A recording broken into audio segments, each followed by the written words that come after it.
I think the most important thing was that this was something my mum and dad wanted to do. The important thing is the Smith family have become very involved too, because we're lucky enough to find them and they became our partners. But what my parents were really trying to do was to pass something on to their children and grandchildren that was what would be the word that you would use? A legacy. A legacy, actually, if you read a lot of the things we write about, that would be the truth. And so it's not about, it's in the beginning, it's not about making money. Hopefully in the long run they'll do well from it. It'll be something that 100 years from now. Right now it's about making great wines, the style of wines that they actually enjoy, that my mum and dad enjoy, and that Steve Smith enjoys. So very much an emphasis not on short-term profit, but it's so long-term. It's unbelievable. We spend a lot of time on sustainability, but it's more about us making sure that we give back more to nature than we take. But the real story about the wines are the style of wines that my mum and dad really loved. So they're about great, like Loire, Sancerre, Burgundy, Bordeaux. I think you'll see them through all of the wines, but probably the most important thing is we haven't taken New Zealand out of it. So you still, from a DNA standpoint, when you think about the bloodline of the wines, there's still New Zealand there, but there's the respect for what they used to do in the old day, or sorry, what they still do today, but in the old world. It's respect for winemaking. Balance would be probably the most important word I ever talk about. So the wines are very well balanced, I believe. And then texture and mouthfeel, they're about food, would be a very important thing. So they're not big wines, and I have nothing against big wines, or we have nothing against big wines, but they're more about elegance and in a lot of cases simplicity. Okay. Which is the direction I think food's going now. I mean, it's about fresh produce, simple, lovely, lightness, and I think our wines so go well with that style.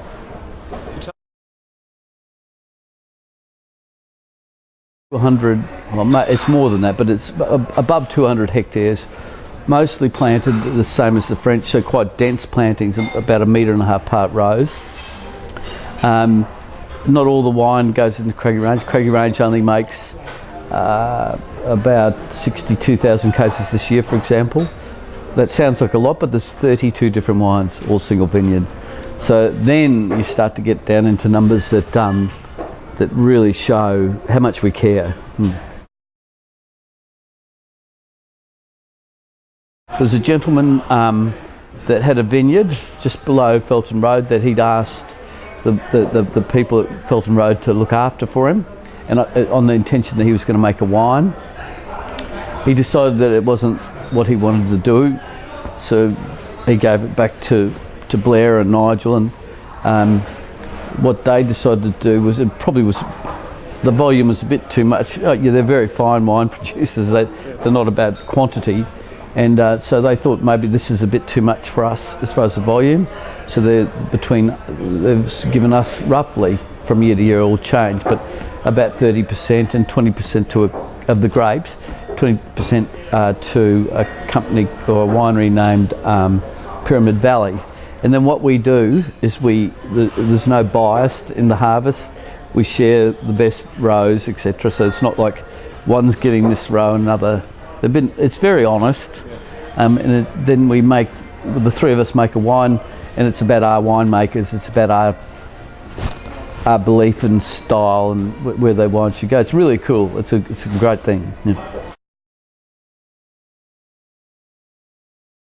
Well, the nicest story, I don't know if I could get in trouble for this, but I love the story that our wines, I love to say that our wines are cross-dressers. So cross-dressers, obviously we all know what that means, but the wines themselves are a cross between the old world and the new world.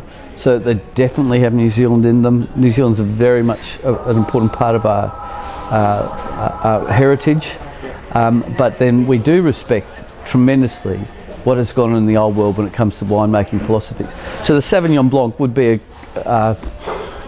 it would definitely look like a New Zealand Sauvignon Blanc, but it's also it shows some notes that you'd see from Sancerre and Loire. It has the texture and the mouthfeel, and so it's seen some time.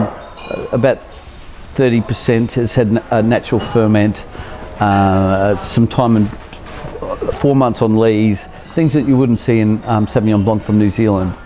Chardonnay, very much in the style of Chablis. We say that this is the Chardonnay that we make where we have a smile on our face. It's because we make it like we make Sauvignon Blanc. So it's a fun Chardonnay. We make two very serious Chardonnays, but the ones we tasted today, the one we tasted today was more about, I would say, Chablis, but still New Zealand.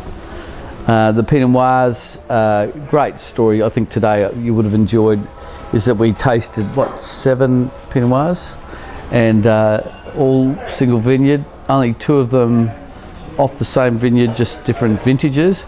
But at the same time, you could see a different personality in every one of those wines, and so that's when I get proud of what we're doing. It